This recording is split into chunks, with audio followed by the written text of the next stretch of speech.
할렐루야. 오늘은 킹스 크로스 왕의 십자가 마가복음 강의의 9번째 시간으로 신앙인의 삶은 혼인잔치다라는 제목으로 말씀을 나누도록 하겠습니다.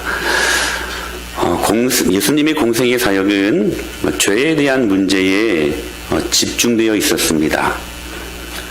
베드로의 장모의 열병을 치료하실 때에도 그 열병을 꾸짖으셨지요.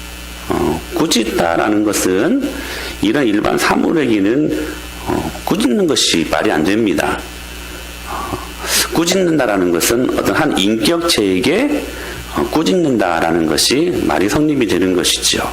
즉 베드로 장모의 열병을 사단이 준 것으로 간주하고 그 죄의 근원인 그 죄를 꾸짖으며 사단을 꾸짖으며 열병을 치료하시는 예수님의 모습을 발견하게 됩니다. 그리고 또한 나병 환자를 고치시는데 그 나병은 단순한 질병이 아니라 이 나병 자체에 상징하는 바가 있죠. 썩어가는 뼈는 죄의 타락이었고 피부에 나 있는 하얀 점들은 죄의 결과라는 상징성을 갖고 있는 게 나병 아닙니까? 또한 중풍병자를 치료하실 때에도 먼저 하신 말씀이 뭐였어요? 내 죄사함을 받았느니라. 이 중풍병자가 예수님을 대면했을 때 첫 번째로 듣고 싶은 말씀이 어떤 말씀이었을까요? 네 중풍병이 치료되었다.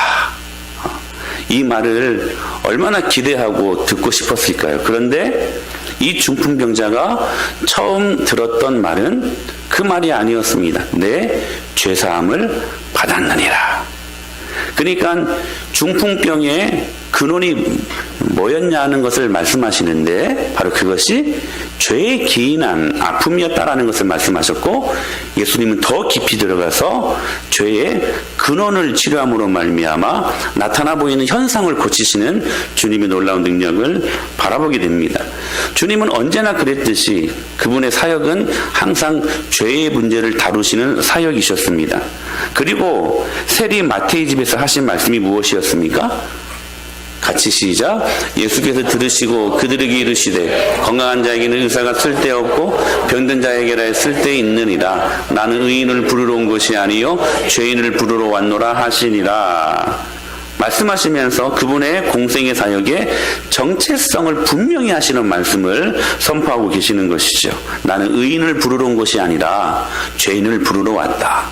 의인은 없나니 하나도 없기 때문에 당신의 사역이 죄인들에게 초점이 맞추어져 있었다는 것입니다. 그래서 우리가 지난주에 말씀을 들었던 것처럼 예수님의 관심은 온통 죄에 관한 문제였고 그 죄로 인해 신음하고 있는 죄인들에게 그 죄 사함의 속죄 사역을 감당하셨고 또한 그 죄인들을 위해 예수님의 구체적인 배려가 이어지는 그러한 모습들을 발견하게 됩니다. 10절에 이렇게 말씀하시죠. 시작. 예수께서 마태의 집에서 앉아 음식을 잡수실 때에 많은 세리와 죄인들이 와서 예수와 그의 제자들과 함께 앉았더니 마태가 세리라는 것 또한 다른 많은 세리들과 죄인들이 예수님과 함께 먹고 즐기는 시간들을 가지고 있었다는 것입니다. 여기 죄인들 안에는 문둥병자, 창녀, 귀신 들린 자 모두를 포함하는 말씀입니다. 그러니까 예수님은 분명히 이 일들로 바리새인들에게 꼬투리 잡힐 일이 뻔하고 자신의 공생의 사역이 분명한 치명적인 그러한 치명타를 가할 것이라는 것을 예수님이 미리 예상하셨습니다. 이 일로 인하여 분명히 큰 문제에 휘말릴 수 있을 거라는 그런 예상도 하셨다는 것입니다. 그러나 예수님은 마태라는 그 죄악 속에서 신음하고 있는 그 한 죄인을 얻기 위해 예수님 자신의 안위 따윈 그리 중요한 것이 아니었습니다. 이것이 예수님의 배려였습니다. 그리고 그분의 배려는 십자가에서 극치를 이루죠. 우리를 위하여 십자가에 못 박혀 돌아가심으로 죄인들을 향한 그분의 배려는 극치를 십자가상에서 이루게 되는 것입니다. 아니나 다를까 바리새인들의 공격이 바로 들어옵니다. 16절에 이렇게 말씀하셔요. 시작.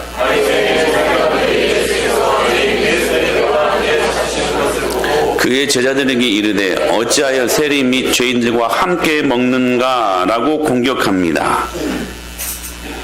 아니나 다를까 그 죄인들과 함께 먹고 즐기는 그 파티로 말미암아 바리새인들이 바로 공격이 들어오는 거예요.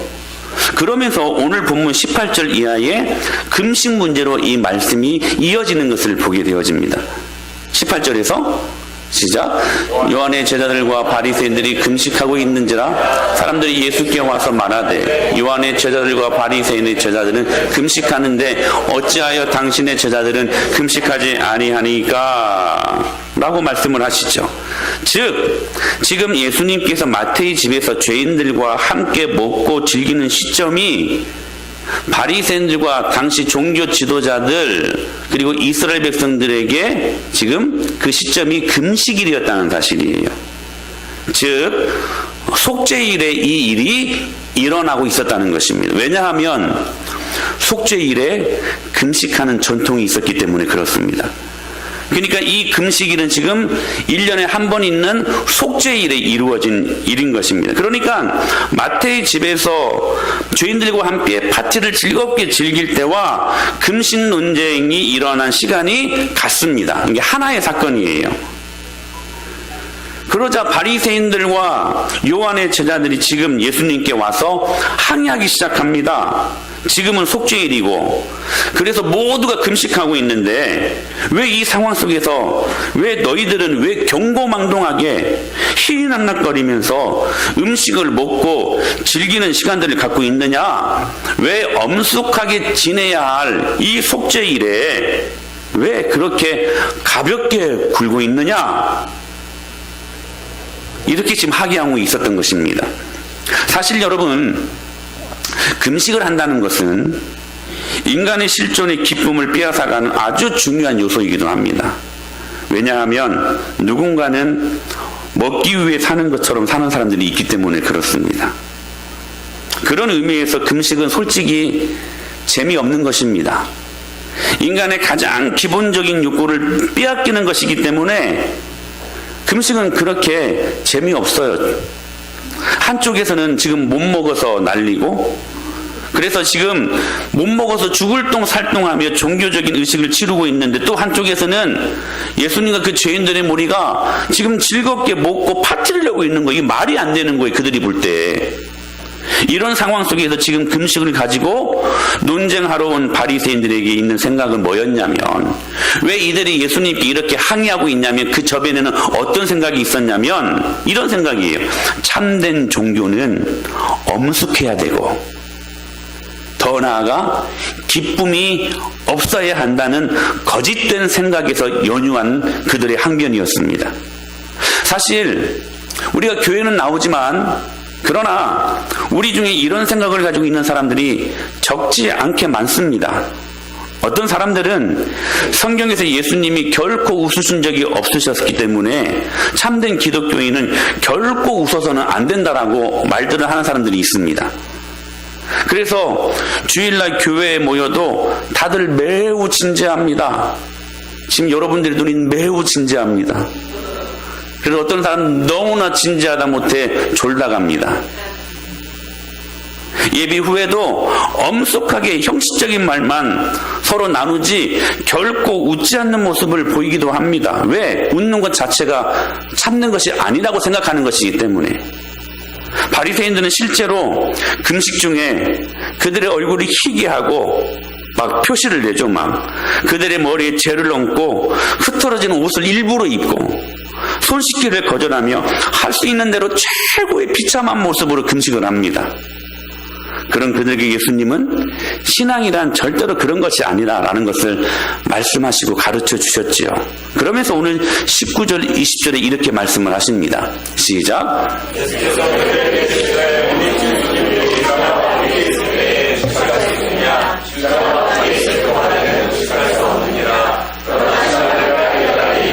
그날에는 금식할 것이니라.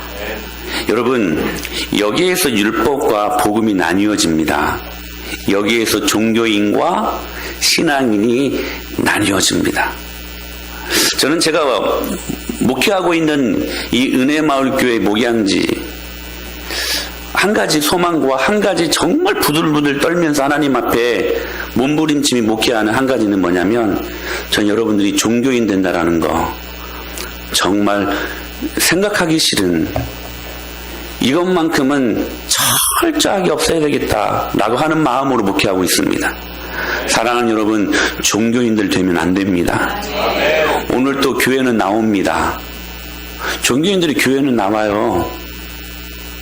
그리스도인들하고 불리기도 해요. 근데 종교인들이에요. 종교인은 구원받지 못합니다. 그러나 신앙인은 구원받습니다. 오늘 이 사건을 통하여 종교인과 신앙인을 나누는 위대한 교훈이 있다는 사실을 여러분들이 깨닫고 한번 점검해 보십시오. 나는 종교인인가 아니면 신앙인인가?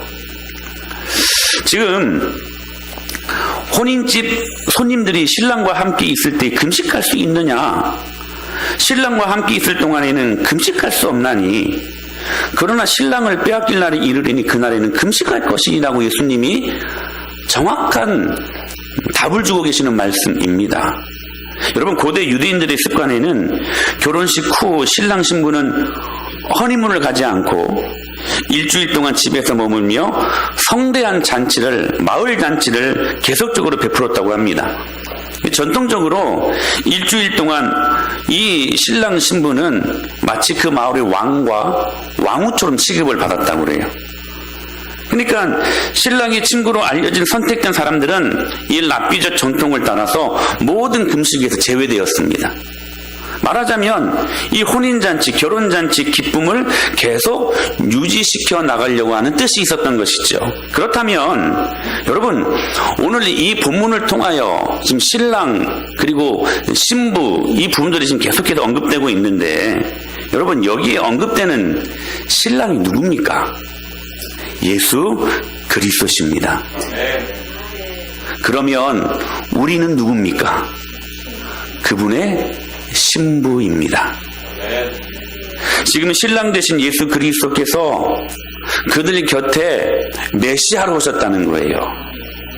그런 그들에게 필요했던 것은 금식이었을까요, 여러분? 아닙니다. 혼인잔치에 참여하는 것입니다. 무엇을 가지고? 기쁨을 가지고. 금식은 여러분 힘든 거예요. 슬픈 거예요. 어려운 것입니다. 그러면 이 혼인잔치에 금식이 어울려요? 어울리지 않다는 거예요. 물론 제가 금식의 무용론을 말씀드리는 건 절대로 아닙니다. 금식은 필요할 때가 있습니다. 그런데 그 금식이라는 행위로 금식하지 않고 있는 사람들을 정죄하고 자기 잣대로 지적하고 다른 사람보다 내가 우위 있다는 것을 생각하고 있다면 그런 금식 하지 말라는 거예요. 율법의 메인 종교인의 행위 중단하고 복음의 위대함, 여러분, 복음의 위대함이 어디에 있습니까? 모든 슬픔을 기쁨으로 바꾸는 능력 아닙니까? 여러분, 그래서 복음 자체 이름이 뜻이 뭡니까? 굿뉴스. 여러분, 기쁜 소식 아닙니까? 저와 여러분들이 기쁜 소식을 경험한 사람들입니다. 그러니까 우리 안에 매일매일의 삶 속에서 기쁨이 있어야 돼, 기쁨이. 여러분, 복음을 제대로 경험한 사람들은 매일매일 혼인잔치를 하는 사람들입니다. 복음으로 인해 역동적인, 우리 마가복음 강의 첫 번째 시간에 무슨 말씀을 들었습니까? 축제 같은 역동하는 그러한 믿음의 삶을 살아야 된다는 것을 말씀드리지 않았습니까? 그러니까 여러분, 내가 고대에 있던 메시아가 바로 신랑 되신 예수님으로 오셨기 때문에 우리의 삶 속에서 매일매일 기쁨과 즐거움의 축제가 일어나야 된다는 사실입니다. 그래서 여러분, 초대교회는 계속되는 기쁨으로 충만했습니다. 초기 그리스도인들은 매일 잔치하며 그렇게 즐거워했대요. 너무 행복해서 교회에서 그렇게 껄껄껄거리며 많이 웃었다는 그러한 여러분 증거가 있습니다. 개혁교회의 첫 언약주의자들은 악기를 사용하며 그렇게 하나님 앞에 기쁨으로 찬양했다고 합니다. 처음 감리교 신자들은 오페라에서 찬송을 빌려왔고 시온의 노래를 불렀고 음악에 따라 춤추며 예배했대요. 첫 구세군들은, 여러분 구세군들 아시죠? 구세군 남비 있잖아요. 그 구세군 남비, 그 창시자 윌리엄 부드라는 사람은 기쁨으로 뛰며 찬송을 매일매일 그 공동체 안에서 불렀고 그렇게 노래했다라고 이야기합니다. 여기에 그리스도와 함께하는 계속되는 잔치에 기쁨이 있었다는 사실이에요. 예수님이 바리새인들에게 대답하기를 계속하면서 예수님은 그 문제를 바로 밝히기 위해 21절에 한 가지 예를 듭니다. 시작.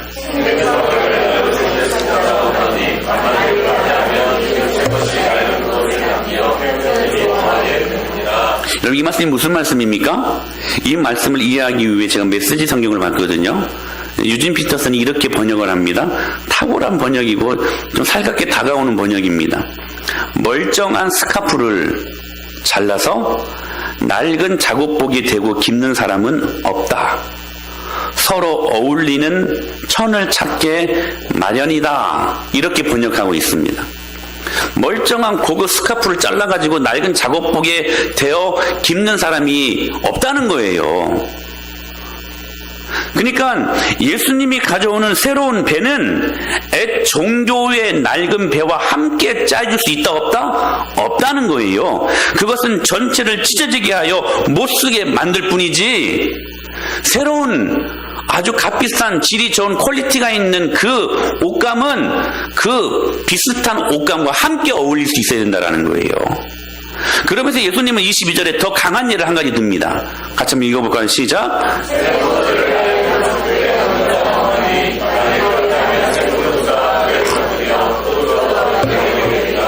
오직 새 포도주는 새 부대에 넣느니라. 아멘. 여러분 고대 문화에서 염소 가죽으로 통을 만들었다고 합니다. 당신 병이 없기 때문에, 유리병이었기 때문에. 여기서 봤을 이 병은요 유리병이 아니에요. 부대병이에요. 가죽 부대. 이렇게 새로 만든 통은 새 포도주로 채워집니다. 그 새 포도주 통은 매우 유연하고 강해가지고요, 새 포도주의 그 팽창에도, 그 강력함에도 견딜 수 있는 재질이었대요.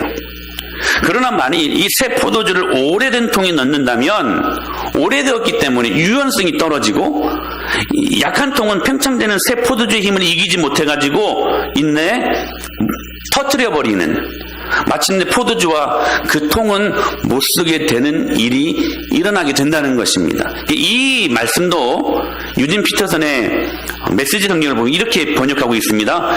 금이 간 병에는 포도즙을 담지 않는 법이다. 여러분 그러지 않습니까?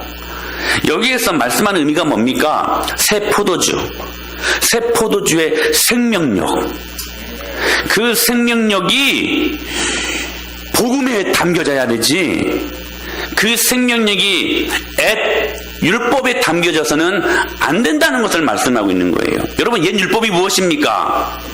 예수 그리스도를 통과하지 못한 자기 생각, 예수님의 보혈을 통과하지 못한 자기 신념, 자기 경험, 자기 고집, 이런 것들에 새 포도주이신 예수 그리스도의 그 생명력을 담아낼 수 없다는 사실입니다. 새 생명력은 복음이신 예수 그리스도라는 부대에 담겨져 있어야 된다는 것이죠. 그러므로 예수님이 가져다주는 새 생명을 이렇게 표현한 것입니다. 거기에는 기쁨이 있다는 거예요. 예수 그리스도의 구속 사역으로 우리는 신부, 예수님은 신랑의 관계가 성립되었다는 거예요. 즉 우리들의 신앙생활이 매일매일 혼인잔치 같은 기쁨이 있어야 한다는 것입니다. 왜? 거기에는 생명이 있기 때문에 그렇습니다. 종교인과 신앙인을 가르는 가늠자가 뭔 줄 아십니까? 기쁨에 있습니다. 종교인들에게는 기쁨이 없어요. 물론 이 사람들에게도 저마다의 기쁨은 있습니다. 자기가 추구하고자 하는 기쁨은 있어요. 그러나 예수님으로 인한 기쁨은 절대로 없습니다. 하늘나라로 인한 기쁨은 절대로 있을 수 없습니다. 즐거움이 없습니다. 교제는 여전히 나와요. 오늘처럼 여러분들처럼 말입니다. 그러나 기쁨은 없어요. 기쁨은 없어요. 재미가 없어요. 재미가 없어요. 여러분 왜 그런 줄 아십니까? 누가복음 15장에 보면 세 가지 잃은 비유가 나옵니다. 하나는 잃은 한 마리 양의 비유가 나오고, 또 잃어버린 한 드라크마 비유가 나오고, 또 하나는 잃은 한 아들 비유가 나옵니다. 근데 이 비유를 듣고 있는 두 부류가 있었습니다. 한번 보실까요?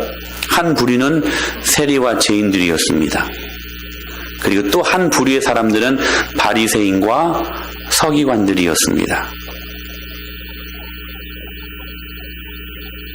그런데 결과적으로 죄인들이 이 비유를 듣고 기뻐합니다.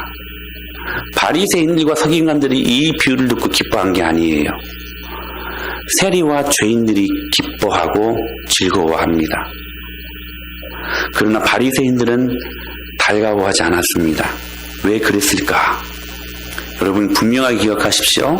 죄인들은 자신들이 잃은 한 마리 양이라고 생각한 것입니다. 죄인들은 잃은 한 드라크마가 자기들이라고 생각한 거예요. 죄인들은 잃은 아들이 자기들이라고 생각한 거예요. 여러분 이 세 가지 비유에서 공통적으로 나오는 말이 뭔지 아십니까? 우리 잃은 양 비유. 시작.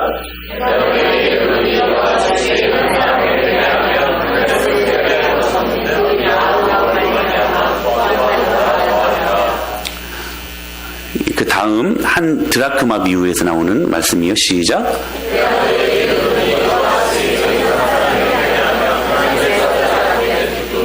기쁨이 되느니라. 그리고 이런 아들 비유에서 이렇게 말씀하십니다. 시작.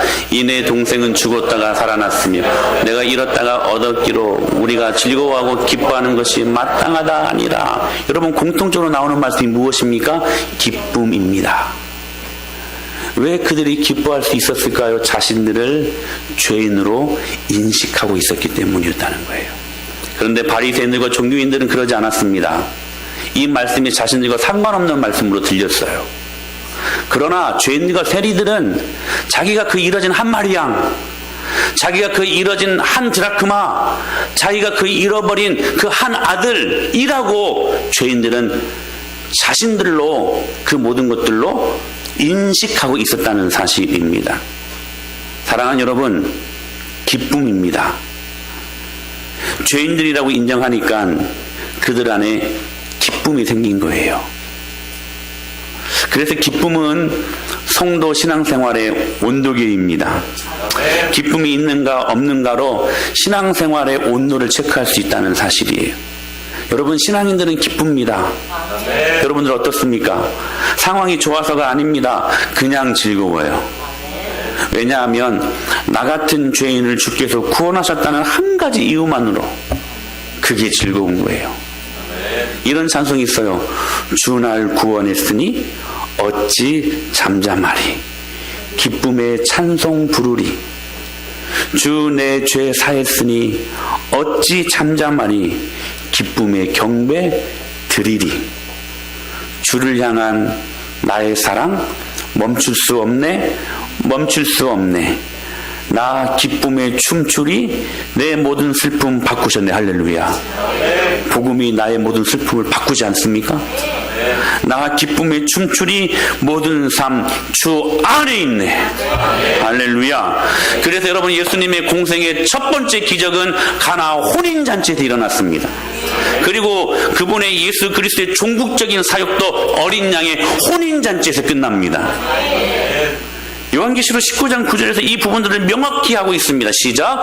천사가 내게 말하기를 기록하라. 어린 양의 혼인잔치에 청함을 받은 자들은 복이 있도다 하고 또 내게 말하되 이것은 하나님의 참되신 말씀이라. 할렐루야. 우리가 훗날 마지막 호흡을 거두고 그렇게 뚜벅뚜벅 입성하는 그곳이 그냥 대문을 열고 좋은 집에 뚜벅뚜벅 들어가는 그 장소가 아니라 뭐라는 거예요? 혼인잔치라는 거예요. 혼인잔치. 어제 우리 김성은 집사님의 친한 할머니 장례식에 다녀오셨습니다. 95세 장수하셨는데 믿음으로 하시는 권사님이셨어요.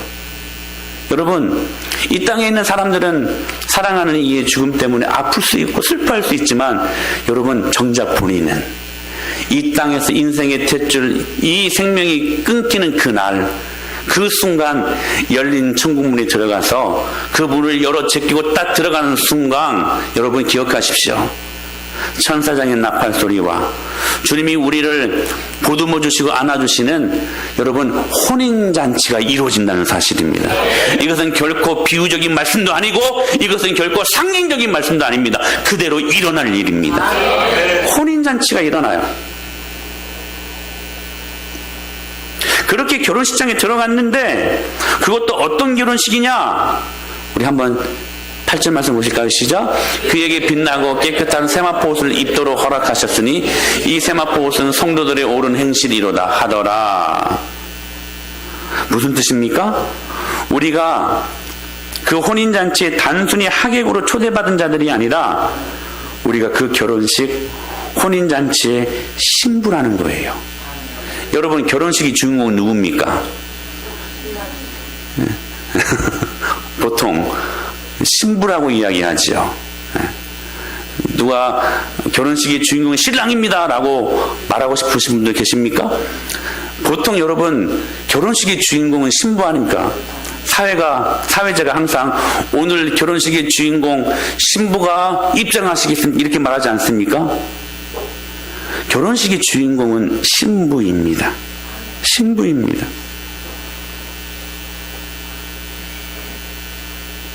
그날에 예수님은 우리의 신랑 되시고 우리는 신부 되어 완벽한 하늘 가정이 이루어진다라는 사실입니다. 그리고 이 잔치에 참여하는 신부의 옷이 무슨 옷입니까? 세마포 옷입니다. 정확히 세마포 옷은 하얀 웨딩드레스입니다. 정결하고 순결하고 거룩함을 상징하는 세마포. 그런데 여러분 성경에서 말하는 신부의 모습은 그렇게 경건하거나 그렇게 정결하거나 그렇게 깨끗하지 않습니다. 가장 음탕한 신부로 잘 알려진 성경에 등장하는 여인이 바로 호세아 선지자의 아내 고멜 아닙니까? 고멜은 창녀였습니다. 3번씩이나 집 나가서 다른 남자의 아이를 낳아 돌아옵니다. 이스라엘 백성들이 하나님의 신부인데 우상을 섬기는 너무나 음탕하고 방탕한 이스라엘 백성들에게 시청각적인 교재로 지금 이 사실들을 잘 보여주고 있는 샘플 아니었습니까? 정말 우리는 하나님 앞에 불결한 고멜 같은 신부 아닙니까? 여러분 이것이 죄인됨을 인정하는 것입니다. 하얀 웨딩드레스를 입을 자격이 없는 사람들, 그럼에도 불구하고 우리가 들어가는 천국은 우리가 결혼하는 예식이며 하얀 세마포를 입고 들어가는 어린 양의 혼인잔치라고 성경은 말씀하고 있다는 사실입니다. 우리 8절 말씀 다시 한번 읽을 거예요. 시작. 그에게 빛나고 깨끗한 세마포 옷을 입도록 허락하셨으니 여러분 이 세마포 옷은 내가 만들어서 입은 옷이 아닙니다. 나의 거룩함과 정결함을 상징하는 내가 만들어 입은 하얀 옷이 아니라는 거예요. 우리는 고멜같이 때 묻은 신부 아닙니까? 더럽혀진 신부 아닙니까? 죄악으로 말미암아. 그래서 예수님은 그 죄악의 문제 때문에 이 땅 가운데 오시지 않았습니까? 흙탕물에 얼룩진 더러운 옷을 입은 신부, 그게 저와 여러분들의 모습입니다. 그것을 인정하십시오. 그때 예수님의 은혜가 필요하고 그 예수님의 은혜로 우리의 삶이 기쁠 수 있는 것입니다. 그런 우리에게 새 하얀 세마포를 주님이 직접 입혀주셨고 그것을 입고 오라고 주님이 우리에게 허락해 주신 것입니다. 우리의 모든 더럽혀진 우리들의 모습들을 주님께서 탕감해 주시기 위해 피와 물을 흘리시면서 우리에게 입혀주신 그 거룩한 세마포 옷, 의의 옷, 그 거룩한 옷을 입혀주셨기에 우리는 이 어린 양의 혼인잔치에 우리가 감히 참여할 수 있는 자격을 받은 사람들 아닙니까? 네. 여러분 누가 이 죄인들에게 이 사랑과 은혜를 베푸시겠습니까? 그런 의미에서 성경은 이런 우리들에게 이렇게 권면하십니다. 시작. 우리가 즐거워하고 크게 기뻐하며 그에게 영광을 돌리세 어린 양이 혼인계약이 이르렀고 그의 아내가 자신을 준비하였으므로 라고 말씀하십니다. 즉 이 어린 양의 혼인잔치에 참여할 자격을 예수 그리스도의 십자가의 은혜로 우리에게 거룩한 의의 옷을 입혀주셨기에 이런 우리들에게 주님이 딱 한 가지를 권면하십니다. 즐거워하라. 그리고 크게 기뻐하라. 명령하십니다. 사랑하는 여러분, 어떤 분은 그러실 것입니다. 목사님, 오늘 말씀의 주제가 기쁨입니까? 기뻐하라고요? 그런데 기뻐할 거리가 있어야 기뻐하지요. 제 사업은 점점 어려워져 가만 있고, 가족은 암에 걸렸고, 자식들은 속만 썩이고, 내 몸은 점점 힘이 빠져가고 있고, 힘이 없고 무기력증에 도저히 헤어나올 수가 없습니다. 목사님, 기뻐할 거리가 있어야 기뻐하지요. 사랑하는 여러분, 제가 여러분들에게 감히 말씀드립니다. 우리의 기쁨은 절대로 이런 거에 영향받을 수 없는 기쁨입니다. 우리의 기쁨은 모든 상황을 초월하는 기쁨입니다. 우리의 기쁨은 환난 중에도 즐거워할 수 있는 기쁨입니다. 여러분 믿습니까? 이렇게 말씀하시잖아요. 다만 이뿐 아니라 우리가 환난 중에도 즐거워하나니. 여러분, 우리는 근본적으로 환난 중에도 즐거워할 수 있는 사람들입니다. 제가 언젠가 말씀드렸었죠. 동그라미면 동그라미고 세모면 세모지. 동그라미 같은 세모가, 여러분, 이 말이 성립됩니까? 그렇잖아요, 여러분. 동그라미면 동그라미고 세모면 세모지요. 동그라미 같은 세모라는 말이, 여러분, 말이 성립이 됩니까? 근데요, 복음 안에서는 됩니다.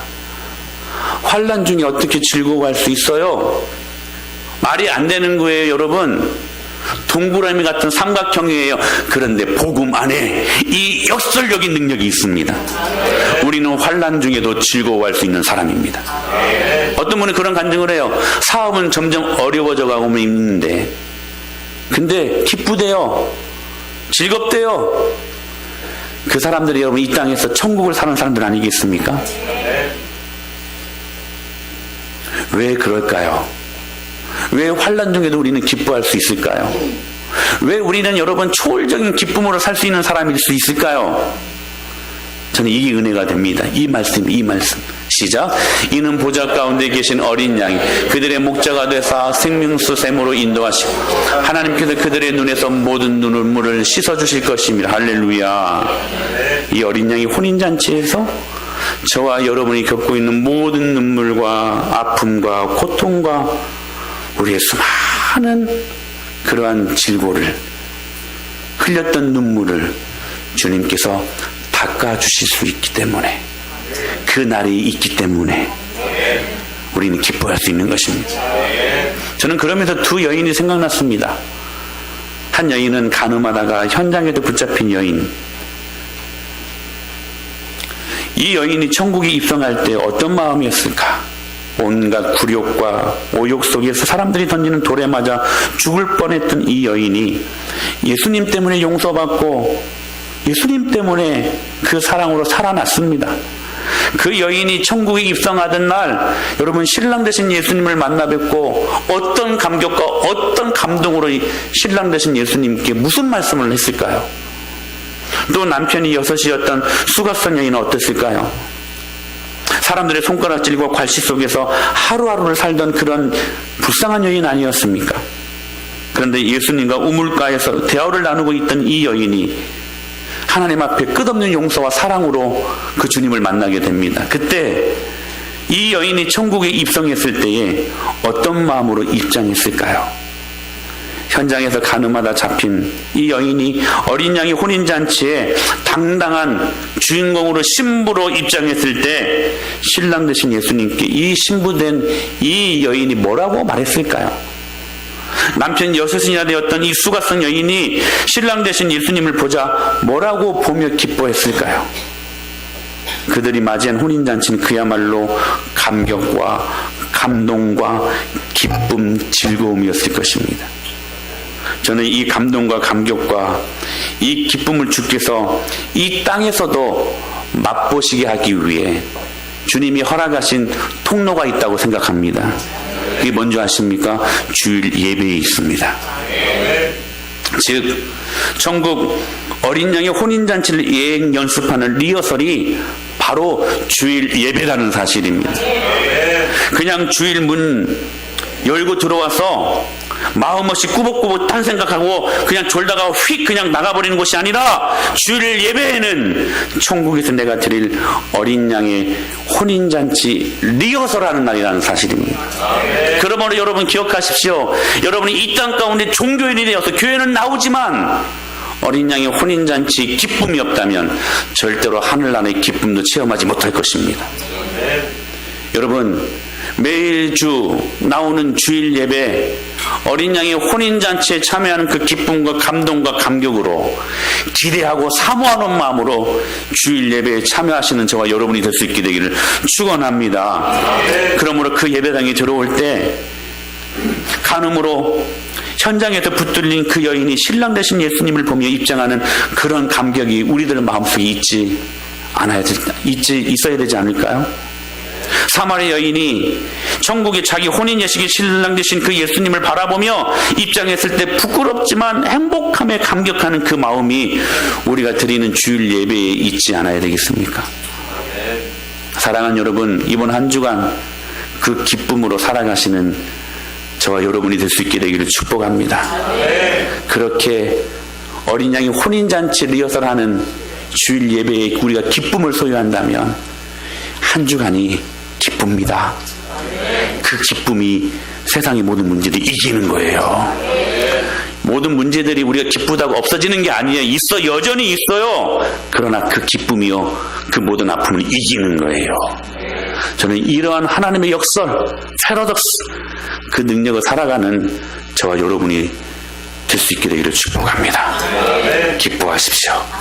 어린 양이 혼인잔치에 참여하는 마음으로 기뻐하시기를 예수님의 이름으로 간절히 축원합니다.